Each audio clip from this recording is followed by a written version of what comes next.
তোমরা সবাই সাথে থাকো, আর ভালো লাগলে কিন্তু অবশ্যই চ্যানেলটাকে সাবস্ক্রাইব করতে ভুলো না। তোমরা শেষ পর্যন্ত সঙ্গে থাকো আর দেখো পুরো ভিডিও। তো দুখানা পার্সেল কিন্তু আমার হাতে চলে এসেছে। এবার কোনটাতে কি আছে সেটা তো ওপেন করলেই দেখা যাবে। তো চলো, খুব এক্সাইটেড থাকি যখন নতুন কিছু ওপেন করি। ও মাই গড, এটাতে দিয়েছে শাড়ি ব্যাগ, আর কি দারুণ শাড়ি ব্যাগটা দেখো, পুরো ফ্লাওয়ার প্রিন্টেড রয়েছে আর খুব সুন্দর। কখানা রয়েছে এটা আমি তোমাদের দেখাচ্ছি কটা রয়েছে এতে। এটা মনে হয় টোটাল একটা, দুটো, তিনটে, চারটে, পাঁচটা, ছটা। আচ্ছা, ছটা রয়েছে এখানে দেখো।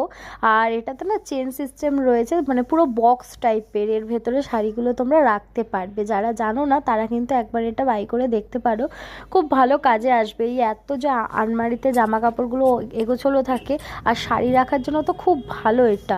প্রচুর শাড়ি হয়ে যায়, তো একটা জায়গায় রাখলে কি হয়, মানে নামাতে গিয়ে মুখের ওপর পড়ে না। আর দেখো এটাতে কি আছে, এটাতে আছে একটা ব্যাগ অর্ডার করেছিলাম, সাইড ব্যাগ।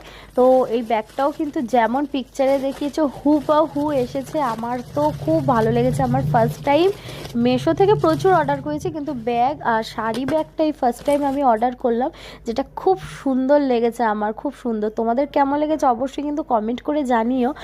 আর যাদের দরকার আমি কমেন্ট করলে কিন্তু ডেসক্রিপশানে আমি লিঙ্কটা দিয়ে দেবো, তোমরা দেখে নেবে। তো ফ্রেন্ডস, আমি তো দুখানা প্রোডাক্ট মেশো থেকে পারচেস করে নিয়েছি, কিন্তু এইগুলো কিভাবে ব্যবহার করতে হয় সেটাও অবশ্যই তোমরা যারা জানো না তারা ভিডিওটা দেখা তো বুঝতে পারবে। তা তোমরা দেখো আমার আলমারির অবস্থা কি হয়ে আছে, মানে আমি নিজেও জানি না। তো চলো, আমি শাড়িগুলো খুব সুন্দর করে গুছিয়ে ব্যাগের মধ্যে ভরে দেবো, আর দেখবো যে এটা আমার জন্য কতটা পারফেক্ট। ঠিক আছে, চলো।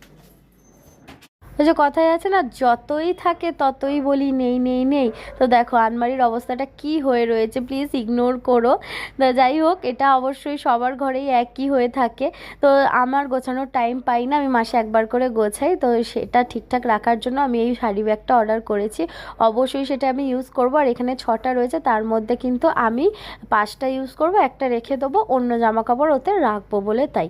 আর না, আমি বারবার ব্যাগটার দিকে তাকাচ্ছি। ব্যাগটা এত কিউট লাগছে আর এত স্টাইলিশ লাগছে, মানে আমি কখন ইউজ করব, এখনও পর্যন্ত আমি ইউজ করে উঠতে পারিনি। আর দেখো শাড়িগুলোর কি অবস্থা হয়ে রয়েছে, মানে মাথা খারাপ হয়ে যায়, একটা টানতে গিয়ে আরেকটা পড়ে যায়। তারপর দেখো শাড়িগুলো ভাঁজ করে কিন্তু খুব সুন্দর করে রেখে দিলাম। তোমরা কিন্তু কমেন্ট করে জানিও যে এইটা কেমন হয়েছে। আর দেখো ব্যাগটা তো সবাই ইউজ করতেই পারো, আমিও